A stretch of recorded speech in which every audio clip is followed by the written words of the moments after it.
Amazing facts in Hindi about ant. चींटी के बारे में आश्चर्यजनक तथ्य। चींटी कहने को दुनिया के सबसे छोटे प्राणियों में से एक है, परंतु यह दुनिया का सबसे बड़ा मोटिवेशन है। लोग चींटी से अनुशासन सीखते हैं, सफलता के लिए निरंतर प्रयास करना सीखते हैं, अपनी प्राकृतिक क्षमता से कहीं अधिक बोझ उठाना सीखते हैं। कुल मिलाकर चींटी एक ऐसा प्राणी है जो उस इंसान को फिर से खड़ा होने में मदद करती है जो असफलता के बाद डिप्रेशन में चला गया है। आइए जानते हैं चींटी के बारे में कुछ ऐसे तथ्य जिसके कारण चींटी दुनिया भर के इंसानों के लिए सबसे बड़ा मोटिवेशन बन गई है। आपने देखा होगा चींटियां बहुत धीरे धीरे चलती हैं, परंतु यह उनकी पूरी स्पीड नहीं होती। चींटियों की स्पीड आपके अनुमान से काफी ज्यादा होती है।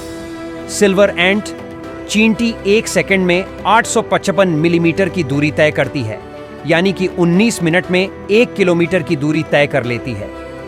एक स्वस्थ मनुष्य 12 मिनट में 1 किलोमीटर की दूरी तय करता है। चींटियां मनुष्य के बराबर पैदल चल सकती हैं, और वह भी वजन उठाकर। 6 डिग्री सेल्सियस वाली गर्म रेत पर चींटियां मजे से दौड़ लगाती हैं। एक चींटी अपने वजन से 20 गुना अधिक वजन लेकर चल सकती है। कीटों में चींटी का दिमाग सबसे तेज माना जाता है। क्या आप यकीन करेंगे, चींटी में करीब 250,000 मस्तिष्क कोशिकाएं होती हैं। चींटी के कान नहीं होते, लेकिन उसके पैर में एक सेंसर होता है जिससे वह किसी के होने का एहसास कर लेती है। चींटियां अचानक कहीं भी निकल आती हैं और फिर गायब हो जाती हैं, क्योंकि जमीन के नीचे चींटियों की अपनी एक दुनिया होती है। चींटियां दुनिया में सबसे ज्यादा अनुशासित प्राणी हैं। चींटियों की दुनिया में 20,000 से ज्यादा प्रजातियां हैं। पृथ्वी पर तापमान कितना भी हो, चींटियां आराम से रह लेती हैं। वैज्ञानिकों के अध्ययन में पाया गया है कि चींटियां पृथ्वी पर करीब 15 करोड़ सालों से रह रही हैं। चींटियों की आयु 4 से 7 साल तक होती है। रानी चींटी करीब 15 साल तक जीवित रहती है। रानी चींटी अपने जीवन में लगभग 7,000 अंडे देती है। आपके घर में जो चींटियां निकलकर आती हैं, उन्हें मजदूर चींटी कहते हैं।